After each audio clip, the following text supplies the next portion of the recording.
आज का ये वीडियो यूपी बोर्ड स्टूडेंट्स के लिए उनकी डिमांड पर लाया हूँ। यूपी बोर्ड स्टूडेंट के एक स्टूडेंट ने मुझे पिछले साल के क्वेश्चन पेपर भेजा था, ऑलरेडी मेरे पास था। उन्होंने रिक्वेस्ट किया सर इस क्वेश्चन पेपर को सॉल्व करके बताइए कि इस साल 2025 में अगर पेपर आता है तो कैसे लिखा जाए।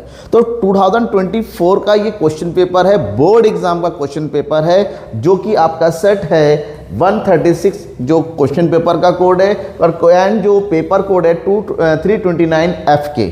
यहाँ पर आपको कंप्लीट सॉल्यूशन करके बताऊंगा कि किसी क्वेश्चन का आंसर कैसे लिखा जाए। यूपी बोर्ड में क्वेश्चन पेपर जो बनता है पूरे 100 मार्क्स का बनता है। सीबीएसई में 80 नंबर का बनता है, उत्तराखंड में 80 नंबर का बनता है, अलग अलग बोर्ड में। लेकिन यूपी बोर्ड में पूरे 100 नंबर के क्वेश्चन पेपर बनते हैं और इस 100 नंबर के क्वेश्चन पेपर 3 पार्ट में डिवाइड होता है। एमसीक्यूज होता है, वेरी शॉर्ट होता है और लॉन्ग होता है। ठीक है, अब ये किस तरह से क्वेश्चन पेपर बनते हैं वो देखिए। जब क्वेश्चन पेपर बनाया जाता है यहाँ पर सबसे पहली बात तो है ये 3 घंटे 15 मिनट दिया जाता है, जहाँ 15 मिनट केवल और केवल आपको किसका होता है, पढ़ने के लिए होता है, रीडिंग टाइम होता है। 3 घंटे लिखने के होते हैं, 100 नंबर का पूरा पेपर होता है। ठीक है, यहाँ पर जो पेपर है 1 से 10 यानी कि यहाँ पर 10 एमसीक्यूज आपको मिलेंगे। इसके अलावा क्वेश्चन नंबर 11 से 18 यानी कि 8 अति लघुत्तरीय प्रश्न मिलेंगे, जो कि हर एक क्वेश्चन आपको 3 नंबर का होगा, जिसका आंसर आपको लगभग 50 शब्दों में लिखना पड़ेगा, उससे ज़्यादा नहीं होना चाहिए। क्वेश्चन नंबर उसके आगे देखिए जो 25 से 27 तक है विस्तृत उत्तरीय प्रश्न है, जिनका उत्तर आपको लगभग 300 शब्दों के बीच में लिखना होता है। इसके अलावा क्वेश्चन नंबर 90 से लेकर क्वेश्चन नंबर 24 है, ये लघुत्तरीय प्रश्न है, जो कि 6 नंबर का उत्तर क्वेश्चन होता है और जिसके आंसर लगभग आपको 120 शब्दों के आसपास लिखना होता है। ये इंस्ट्रक्शन होते हैं और क्वेश्चन की शुरुआत जो होती है वो बहुविकल्पीय प्रश्नों से होती है। तो 2024 में जो क्वेश्चन पूछे गए थे उसका सॉल्यूशन क्या होगा, क्वेश्चन कैसा था अच्छे से, क्योंकि अगर प्रीवियस ईयर के क्वेश्चन पेपर को सॉल्व करते हैं तो इस साल आने वाले क्वेश्चन पेपर का भी कुछ ना कुछ आइडिया लग जाता है। भले ही वही सेम क्वेश्चन रिपीट ना हो तो आपको पैटर्न पता चल जाता है कि क्वेश्चन पेपर आखिर बनने कैसे वाला। बहुत जल्दी यूपी बोर्ड भी अपना जो ऑफिशियल सैंपल पेपर रिलीज करने वाली है। वैसे सारे बोर्ड ने रिलीज कर दिया, पता नहीं उत्तर प्रदेश बोर्ड इतना लेट क्यों कर रही है, लेकिन जैसे ही ऑफिशियल सैंपल पेपर आ जाएगा उसका सॉल्यूशन भी आपको मैं बता दूंगा। यहाँ पर है निम्नलिखित प्रश्नों के सही उत्तर अपने उत्तर पुस्तिका में लिखिए। पहला क्वेश्चन सीक्यूज है, समष्टि अर्थशास्त्र का मुख्य अंग क्या है? कीमत निर्धारण सिद्धांत, उपयोगिता विश्लेषण, राष्ट्रीय आय, उत्पाद सिद्धांत। ध्यान में रखिएगा समष्टि अर्थशास्त्र के अंतर्गत राष्ट्रीय आय की बात होती है, क्योंकि ये बाकी जो 3 है ऑप्शन है, तीनों ऑप्शन जो है व्यष्टि अर्थशास्त्र के। तो राइट आंसर कौन सा होगा? सी। निम्नलिखित में द वेल्थ ऑफ नेशन किताब के लेखक, द वेल्थ ऑफ नेशन, ठीक है, यहां पर बताया गया द वेल्थ ऑफ नेशन की इसने लिखा है, तो आपका राइट आंसर का द वेल्थ ऑफ नेशन लिखने वाले कौन है? प्रोफेसर एडम स्मिथ है, राइट आंसर है। नेक्स्ट क्वेश्चन है, किसी वस्तु की सामान्य मांग रेखा के संदर्भ में निम्न में से कौन सा कथन सत्य है? सामान्य मांग रेखा कुछ इस तरह से होता है, ये मांग रेखा है, तो ये मांग रेखा ऊपर से नीचे की ओर गिरता हुआ होता है, तो ये होता है दाएं से नीचे की ओर गिरता हुआ। ठीक है, नेक्स्ट है, विश्व में महामंदी कब प्रारंभ हुई? जब विश्व की महामंदी की बात होती है, ये महामंदी प्रारंभ हुई थी 1929। अगर पूछा समय तो ये समय था 1929 से लेके 1933 का, और उसके ठीक 3 साल के बाद 1936 में प्रोफेसर J.M. कीन्स ने अपनी बुक पब्लिश की थी। नेक्स्ट क्वेश्चन नंबर 5, निम्नलिखित में से बजट घाटे का प्रमुख कारण क्या होता है? किसी भी देश में बजट घाटे का प्रमुख कारण होता है व्यय का अधिक होना। जब व्यय ज़्यादा होता है और आय कम होता है उस स्थिति को बजट घाटा कहते हैं, यानी कि ऑप्शन नंबर सी आपका राइट आंसर है। निम्नलिखित में से भारत में बढ़ते हुए सार्वजनिक व्यय का क्या कारण है? भारत में सार्वजनिक व्यय सरकार के खर्चे धीरे धीरे बढ़ रहे हैं, उसके पीछे का प्रमुख रीजन क्या है? सुरक्षा व्यय है, कल्याणकारी राज्य स्थापना हेतु व्यय है, विकास व्यय, या इनमें से सभी? तो ये तीनों ही रीजन है भारत में। सुरक्षा पर व्यय करना है, कल्याणकारी योजनाओं को लागू करना है, विकास संबंधित व्यय करना है, तो ऑप्शन होगा हमारा इनमें से सभी। नेक्स्ट क्वेश्चन, निम्नांकित में से औसत लागत प्राप्त करने का सूत्र क्या है? जब हम औसत लागत की बात करते हैं तो इसका सूत्र होता है औसत लागत की कि कुल लागत यानी कि TC डिवाइडेड बाय उत्पादन की मात्रा, जो कि ये वाला फार्मूला बता रहा है, ऑप्शन नंबर ए। निम्नलिखित में से किस संस्था द्वारा नोट निर्गमन किया जाता है? किस संस्था द्वारा? किसी भी देश में उस देश की केंद्रीय बैंक के द्वारा, किसके द्वारा? केंद्रीय बैंक के द्वारा नोटों को निर्गमित किया जाता है। भारत का केंद्रीय बैंक है रिजर्व बैंक इंडिया, शॉर्टकट में बोला जाता है उसको RBI। नेक्स्ट क्वेश्चन है, उदासीनता वक्र विश्लेषण सिद्धांत किसके द्वारा प्रतिपादित किया गया? तो उदासीनता वक्र विश्लेषण, जिसको हम क्या बोलते हैं क्रमवाचक, दैट इज क्रमवाचक उपयोगिता सिद्धांत, और इसका प्रतिपादन करने थे प्रोफेसर हिक्स। और पूरा का कहीं पर लिखा रहता था प्रोफेसर एलन एंड हिक्स होता है, इन दोनों ने मिलकर किया था। और वहीं पर अगर उदासीनता की जगह उपयोगिता विश्लेषण आता तो आपका आंसर होता मार्शल। मार्शल ने गणनावाचक यानी कि उपयोगिता के विश्लेषण का प्रतिपादन किया था, इन्होंने जो उदासीनता का किया था। और लास्ट एमसीक्यूज है, दो शब्दों की मुद्राओं के बीच विनिमय दर कौन तय करता है? दो देशों के बीच। जब दो देशों की विनिमय दर की बात करते हैं, इसको निर्धारित करने वाले कौन है? विदेशी विनिमय की मांग और विदेशी विनिमय की पूर्ति, यानी कि मुद्राओं की मांग और पूर्ति, ऑप्शन नंबर बी। ये तो हो गए एमसीक्यूज। एमसीक्यूज के होने के बाद अब आता है अति लघुत्तरी प्रश्न। हर एक क्वेश्चन आपको 3 नंबर का होगा और यहाँ पर लगभग आपको 50 शब्दों में आंसर लिखने हो। कितने शब्दों में? 50। ऐसे आपके 8 क्वेश्चन पूछे जाएंगे और 8 को अटेम्प्ट करना है। यहाँ पर कोई ऑप्शन नहीं है आपका कि 10 पूछे जाएंगे, 10 में से 8 करना, ऐसा नहीं है। यहाँ पर पूरे क्वेश्चन अटेम्प्ट करने होंगे यहाँ पर। तो क्वेश्चन है, व्यष्टि अर्थशास्त्र किसे कहते हैं? व्यष्टि अर्थशास्त्र किसे कहते हैं? अर्थशास्त्र की वह शाखा जिसके अंतर्गत अर्थव्यवस्था की व्यक्तिगत एवं सूक्ष्मतम समस्याओं का अध्ययन किया जाता है, उसको व्यष्टि अर्थशास्त्र किया जाता है। जैसे किसी भी देश में परिवार, फर्म, उद्योग, वस्तु, सेवा से जुड़े आर्थिक मुद्दों का अध्ययन करना। नेक्स्ट क्वेश्चन है, विमुद्रीकरण किसे कहते हैं? विमुद्रीकरण की डिमोनेटाइजेशन।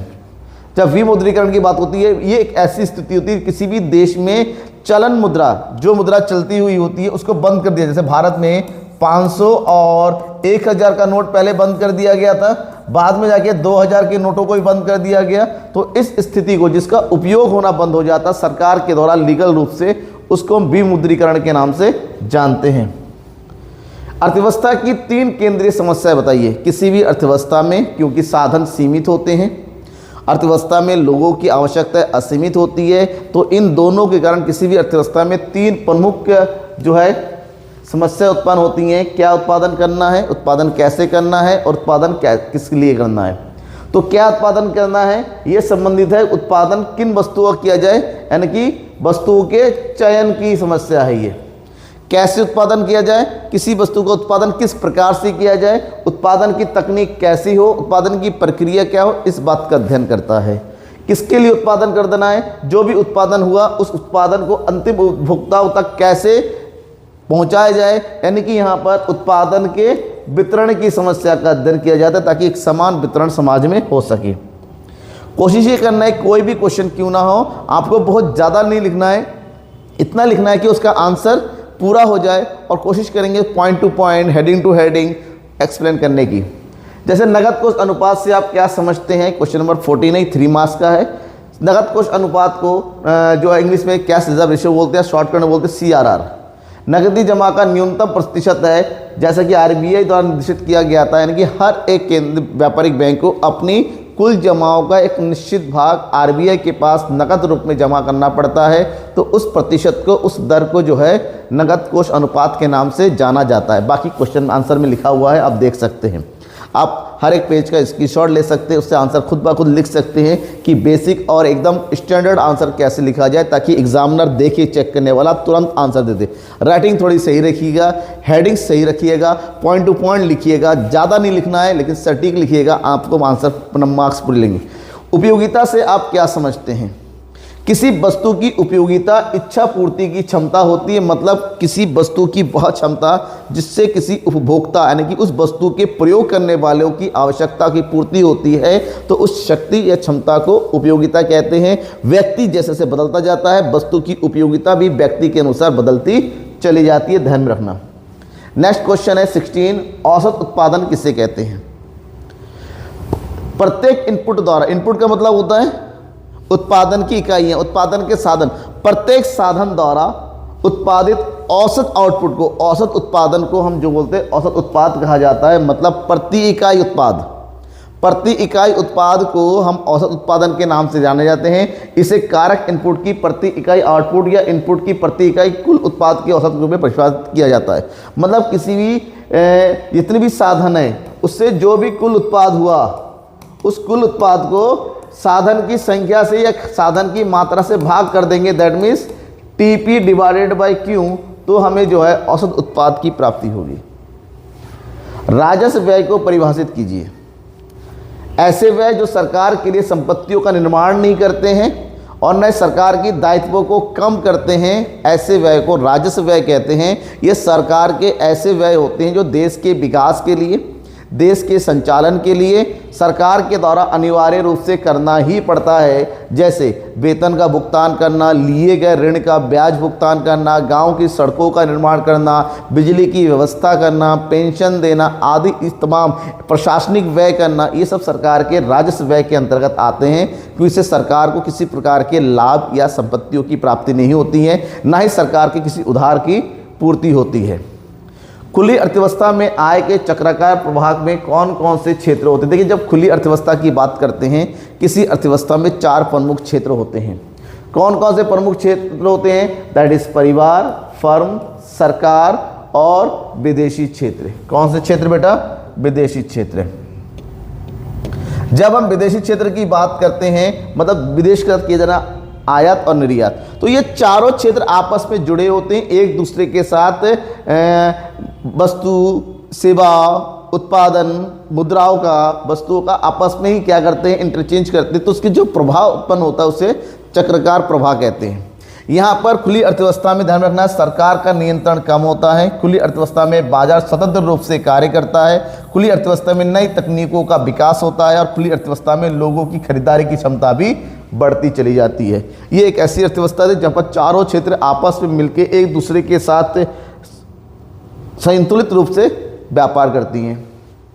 क्वेश्चन नंबर 19, राजकोषीय नीति। देखिए, क्वेश्चन नंबर जो 19 है ना, वो क्या है? लघु उत्तरीय प्रश्न है। मतलब हर एक क्वेश्चन आपको 6 नंबर का मिलेगा और उसका आंसर लगभग 120 या 150 शब्दों के बीच में लिखना है। और ऐसे आपको मिलेंगे 6 क्वेश्चन। यहाँ पर भी आपको कोई ऑप्शन नहीं मिलेगा, जो भी ऑप्शनल क्वेश्चन होगा वो होगा आपके 10 नंबर वाले। उसमें 3 क्वेश्चन होंगे, 3 में से 6 क्वेश्चन दे रखे होंगे, हर एक क्वेश्चन में 2-2 होंगे, एक करना होता है। तो यहाँ पर राजकोषीय नीति किसे कहते हैं? राजकोषीय नीति के 3 प्रमुख उद्देश्यों का वर्णन करना है। राजकोषीय नीति सरकार के द्वारा किसी देश से आय, व्यय, कर आदि से संबंधित जो नीति बनाई जाती है उसे राजकोषीय नीति के नाम से जाना जाता है। इसके अंतर्गत कर कितना लगाना है, कितना होना चाहिए, व्यय कितना करना चाहिए, सार्वजनिक ऋण कितना होना चाहिए, कम या ज़्यादा, ठीक है ना, घाटा हो या किस प्रकार से बजट, इन सभी से संबंधित जो नीति होती है उसे राजकोषीय नीति के नाम से जानते हैं। राजकोषीय नीति के अंतर्गत इसके जो उद्देश्य होते हैं वो सामाजिक कारणों का विकास करना होता है, देश के नागरिकों के जीवन स्तर में सुधार कैसे करना है, आय और संपत्ति के असमानता को कम करना होता है, निजी क्षेत्र को सही दिशा बढ़ाने का होता है, या फिर देश का संतुलित विकास करना होता है, देश में जो है आय मूल्य का स्थिरीकरण होता है। ये सब जो है राजकोषीय नीति के प्रमुख क्या है? उद्देश्य है। नेक्स्ट क्वेश्चन है, वस्तु विनिमय प्रणाली के प्रमुख दोषों को स्पष्ट कीजिए। दोषों को स्पष्ट कीजिए, वर्णन कीजिए। 6 नंबर का क्वेश्चन होता है तो केवल पॉइंट नहीं, उसको एक्सप्लेन भी करना होता है। जैसे यहाँ पर आपको दोष बताने, कौन कौन से दोष होते हैं? वस्तु विनिमय में मूल्य सामान्य माप नहीं होता, वस्तु विनिमय में वस्तु का विभाजन नहीं हो पाता है, भंडारण की समस्या होती है, आवश्यकता के दोहरे संयोग का अभाव होता है, स्थगित भुगतान के मानक का ना होना होता, मूल्य संचय की अभाव होता है। ये सभी अभाव है। जब इन सभी हेडिंग को लिखेंगे कि 6 नंबर का एटलीस्ट 6 पॉइंट तो लिखिए। 6 पॉइंट लिखने के बाद उसको क्या करना है? आपको 1-1, 2-2 लाइन में एक्सप्लेन भी करना है, तब जाके आपके ये मार्क्स पूरे होते हैं। जैसे यहाँ पर हर एक पॉइंट को मैंने एक्सप्लेन किया है, क्योंकि ये बहुत ही इंपॉर्टेंट क्वेश्चन है। मुद्रा और बैंकिंग वाले चैप्टर का है वस्तु विनिमय, तो ये आपके लिए जरूरी है। नेक्स्ट पॉइंट है, भुगतान संतुलन किसे कहते हैं? इसकी प्रमुख विशेषताओं का वर्णन कीजिए। एक देश का विदेशों के साथ किए जाने वाले सभी प्रकार के आर्थिक सौदों के जो लेखा जोखा होता है ना, उसके संपूर्ण विवरण को भुगतान संतुलन के नाम से जानते हैं, जिसके अंतर्गत किसी भी देश के साथ किए गए आयात और निर्यात, किसी भी देश का किया जाने वाला आर्थिक लेन देन, चाहे वो समय दृश्य वस्तु का हो, चाहे वो अदृश्य वस्तु का हो, चाहे पूंजीगत वस्तु का हो, चाहे वो एक पक्षीय अंतरण हो, उन सब का जो लेखा जोखा तैयार किया जाता है उससे हम भुगतान संतुलन के नाम से जानते हैं। भुगतान संतुलन की कुछ विशेषताएं भी पूछी गई हैं, वो बताना है। भुगतान संतुलन BOPN की बैलेंस ऑफ पेमेंट, शॉर्टकट में BOP बोलते हैं। BOP में निजी और सार्वजनिक दोनों क्षेत्रों के सभी लेन देनों को शामिल किया जाता है। BOP पता चलता है किसी देश में कितना पैसा आ रहा है और कितना पैसा जा रहा है। BOP से पता चलता है कि देश के पास आयातों और भुगतान करने के लिए पर्याप्त धन है या नहीं है, इससे पता चलता है कितना विदेशी विनिमय है। बीओपी से पता चलता है देश के पास विकास के लिए पर्याप्त आर्थिक उत्पादन है या नहीं है। बीओपी से पता चलता है देश की मुद्रा की मांग और आपूर्ति कितनी है, और ये वास्तव में देश की वास्तविक जो है आर्थिक स्थिति की बातें बताता है, देश की वास्तविक वित्तीय स्थिति के बारे में बताता है। पैमाने के प्रतिफल से क्या आशा है? पैमाने के प्रतिफल की 3 अवस्थाओं के बारे में बताइए। देखिए, पैमाने का प्रतिफल एक जो है दीर्घकालीन अवधारणा है, और दीर्घकाल में क्या होता है ना, दीर्घकाल में उत्पादन के सभी कारकों को एक समान रूप से परिवर्तित किया जाता है, एक समान अनुपात में परिवर्तित किया जाता है। जब दीर्घकाल में सभी साधनों में समान अनुपात में परिवर्तित किया जाता है तो उत्पादन का पैमाना भी परिवर्तित हो जाता है, उत्पादन का पैमाना भी बदल जाता है। और ये जो परिवर्तन 3 रूप में होता है, पैमाने के बढ़ते प्रतिफल, पैमाने के स्थिर प्रतिफल और पैमाने के घटते प्रतिफल। पैमाने के बढ़ती प्रतिफल तब प्राप्त होता है जो उत्पादन के साधनों में जितनी वृद्धि होती है उसकी तुलना में उत्पादन के पैमानों में ज़्यादा वृद्धि होती है। मान लीजिए कि उत्पादन के साधनों को कि 10% से बढ़ाया गया, लेकिन जो उत्पादन की मात्रा है, उत्पादन का जो पैमाना है उसमें 20% की वृद्धि हो गई, तो इस स्थिति को पैमाने के प्रतिफल की अवस्था कहते हैं। क्योंकि डायग्राम बनाने के लिए कहा गया है, इसमें जो लॉन्ग क्वेश्चन होता है डायग्राम जरूर बनाते हैं, तो डायग्राम बना दीजिए। पैमाने के स्थिर प्रतिफल मतलब साधनों में जितना परिवर्तन होता है उत्पादन के पैमानों में भी उसी अनुपात में ही परिवर्तन होता है, दोनों में एक समान होता है। जबकि जो लास्ट स्थिति होती है पैमाने के घटते प्रतिफल की नियम, इसके अंतर्गत साधनों में होने वाला परिवर्तन जो है ज़्यादा होता है जबकि उत्पादन के पैमाने में परिवर्तन कम होता है। ऐसी स्थिति को क्या बोलते हैं? घटते प्रतिफल की अवस्था। गुणक ही किसी कहते हैं, गुणक एवं ये क्वेश्चन ऐसा है जो हर साल एग्जाम में पूछा गया है, 23 में पूछा गया, 22 में पूछा गया, आपके इंपॉर्टेंट है। गुणक एवं सीमांत उपभोग प्रवृत्ति के मध्य क्या संबंध है? सबसे पहले गुणक क्या होता है? निवेश की तुलना में आय में जितने गुना अधिक वृद्धि होती है उसे निवेश गुणक कहते हैं। प्रोफेसर कीन्स का कॉन्सेप्ट है। कीन्स के अनुसार निवेश और आय के बीच के संबंध को निवेश गुणक कहते हैं, और निवेश गुणक ये कहता है कि निवेश में होने वाले परिवर्तन के कारण आय में कितना परिवर्तन हुआ, जिसको शो किया जाता है K = delta Y upon delta I, जहाँ पर डेल्टा वाई का मतलब होता है आय में परिवर्तन और आई का मतलब होता है निवेश में परिवर्तन। निवेश में परिवर्तन होता है तभी आय में परिवर्तन होता है। और वहीं पर क्वेश्चन है कि गुणक तथा सीमांत उपभोग प्रवृत्ति में क्या संबंध है? ध्यान में रखना है, जब भी गुणक और सीमांत उपभोग प्रवृत्ति यानी कि एमपीसी की बात होती है, उन दोनों में कैसा संबंध होता है? एक धनात्मक संबंध होता है, अर्थात सीमांत उपभोग प्रवृत्ति में वृद्धि होती है तो गुणक में वृद्धि होती है। ऐसे फार्मूला बनता है K = 1/1 - MPC। जैसे मान लेते हैं MPC 0.5 है तो गुणक कितना होगा? ये फार्मूला यूज़ कर लिया, 1/1 - 0.5 और ये हो गया। मानते हैं यहीं पर ही एक एग्जाम्पल लेते हैं कि अगर MPC बढ़ा के 0.75 कर दिया गया तो K क्या होगा? तो यहाँ पर K = होगा 1/1 - MPC यानी कि 0.75, ये हो गया 1/0.25, पॉइंट हटाया, 2 0 बढ़ाया, 25 बाकी 4, यानी कि मतलब MPC बढ़ेगा तो गुणक भी बढ़ेगा। ये दोनों में सीधा संबंध को बताता है। सकल राष्ट्रीय उत्पाद की अवधारणा को स्पष्ट कीजिए। 6 नंबर में ये लास्ट क्वेश्चन है। सकल राष्ट्रीय उत्पाद यानी कि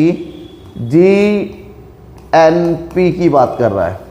सकल राष्ट्रीय उत्पाद किसी देश के निवासियों द्वारा किसी वित्तीय वर्ष में उत्पादित सभी तैयार वस्तुओं यानी कि अंतिम वस्तुओं और सेवाओं के कुल मूल्य से होता है। एक आर्थिक मीट्रिक है जो देश की कुल आय को मापने का तरीका होता है, और इसके अंतर्गत विदेशों से प्राप्त शुद्ध साधन आय यानी कि NFIO को जोड़ के रखा जाता है। ये देश के निवासियों द्वारा स्थानीय और अंतर्राष्ट्रीय स्तर पर उत्पादित सभी वस्तुओं का सेवाओं का मूल्य होता है, मतलब विदेशों से प्राप्त होता है वो भी। देश के घरेलू और विदेश में स्थित व्यवसायों द्वारा उत्पादन होता है। देश में निवासियों द्वारा विदेशों से किए गए निवेश से अर्जित आय को शामिल किया जाता है। इसमें व्यक्तिगत उपभोग व्यय, निजी घरेलू निवेश, सरकारी व्यय और शुद्ध निर्यात, इन सभी को जोड़ा जाता है और इन सभी का योग होता है सकल राष्ट्रीय उत्पाद। अब बात करते हैं वित्तीय प्रश्न, जहाँ पर हर एक क्वेश्चन आपको कितने नंबर का मिलेगा? 10 नंबर का मिलेगा, और इसको लगभग 300 शब्दों में यानी कि 1.5 या 2 पेजों के बीच में इसके आंसर को लिखना होता है। लॉन्ग क्वेश्चन होता है, और यहाँ पर हर एक क्वेश्चन में आपको 2-2 क्वेश्चन मिलेंगे।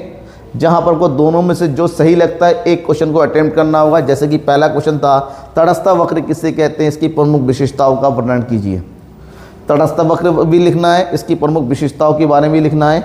तो तटस्थ वक्र क्या होता है? उदासीनता वक्र वह वक्र है जिसका प्रत्येक बिंदु दी हुई वस्तुओं और ऐसे संयोग को बताता है जिससे किसी उपभोक्ता को समान संतुष्टि की प्राप्ति होती है। मतलब ऐसे सभी संयोगों को दर्शाने वाला वक्र जहाँ पर प्रत्येक एक उपभोक्ता प्रत्येक बिंदु पर संतुष्टि की प्राप्ति करता है, प्रत्येक बिंदु उसके लिए एक समान होता है, किसी के लिए वो ज़्यादा महत्व नहीं देता, इसलिए उदासीनता वक्र, तटस्थ वक्र या फिर अनादिमान वक्र के नाम से जाना जाता है। उसको सम संतुष्टि वक्र भी कहते हैं क्योंकि हर एक संयोग एक समान संतुष्टि प्रदान करने वाला था। उदासीनता वक्र हमेशा ऊपर से नीचे की ओर गिरता हुआ होता है, लाइक दिस। अब इसकी विशेषता भी बतानी है। उदासीनता वक्र नीचे से नीचे की ओर झुका रहता है, नीचे की ओर झुका हुआ है, पहला पॉइंट। दूसरा, उदासीनता वक्र का ढलान उत्तल होता है, मतलब ये हमेशा मूल बिंदु से उल्टी दिशा में भागता हुआ होता है। ये कभी भी किसी भी अक्ष को स्पर्श नहीं करता है। उदासीनता वक्र कभी भी एक दूसरे को आर पार या ओवरटेक नहीं करते हैं, प्रतिच्छेद नहीं करते हैं। उदासीनता वक्र मूल बिंदु की ओर उन्नति दर होता है, मूल बिंदु से उल्टी दिशा भागता हुआ होता है। उदासीनता वक्र उपभोक्ता की व्यवहार को बताने वाला वक्र है, मतलब ये बताता है उपभोक्ता कैसे व्यवहार करता है। उदासीनता वक्र जितना ऊपर बनेगा, उदासीनता वक्र का जो है उपभोक्ता का संतुलन भी उतना ज़्यादा है। उपभोक्ता की आय बढ़ने के साथ साथ उदासीनता वक्र भी ऊपर की ओर चढ़ता चला जाता है और एक ही उपभोक्ता के जितने भी उदासीनता वक्र बनते हैं वो कभी भी एक दूसरे को नहीं काटते हैं।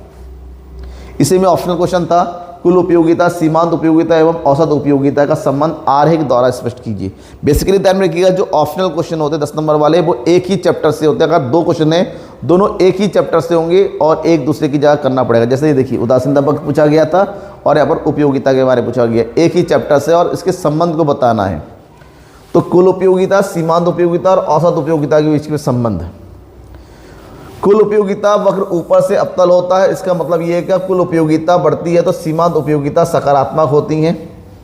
कुल उपयोगिता अधिकतम होती है तो सीमांत उपयोगिता शून्य होती हैं, और जैसे ही कुल उपयोगिता घटती है तो सीमांत उपयोगिता भी देखिए पर घटना शुरू हो जाती हैं।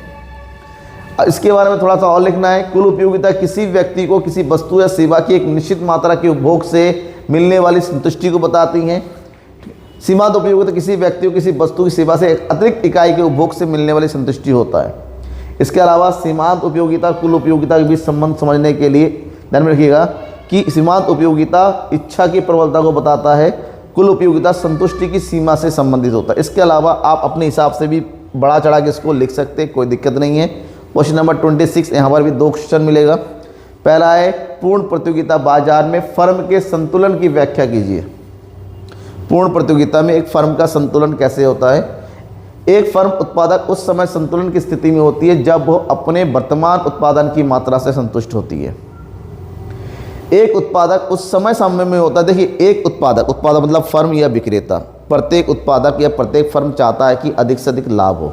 आपको इसी को एक्सप्लेन करना है कि प्रत्येक उत्पादक हमेशा चाहता है कि उसका साम एक ऐसी स्थिति हो जहां पर उसको अधिक से अधिक आय और कम से कम हानियां हो। मतलब जब उसको अधिकतम लाभ की प्राप्ति होती है और उसकी हानि यानी कि लॉस यानी कि लागत कम से कम हो जाती है, उसी को हम उत्पादक के संतुलन यानी कि फर्म के संतुलन के नाम से।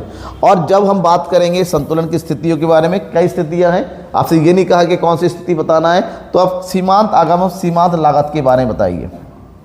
सीमांत आगम और सीमांत लागत के आधार पर सीमांत आगम सीमांत लागत के अंतर को ज्ञात किया जाता है, और जहां पर अंतर अधिकतम होता चला जाता है, इसका मतलब लागत की स्थिति लाभ की स्थिति बढ़ती चली जा रही है। तो सीमांत आगम सीमांत लागत के अंतर को लाभ कहते हैं, और इसके अनुसार 2 स्थितियां होती हैं, 2 कंडीशन, जिसको बोलते हैं पूर्ण प्रतियोगिता में उत्पादक के संतुलन की शर्तें।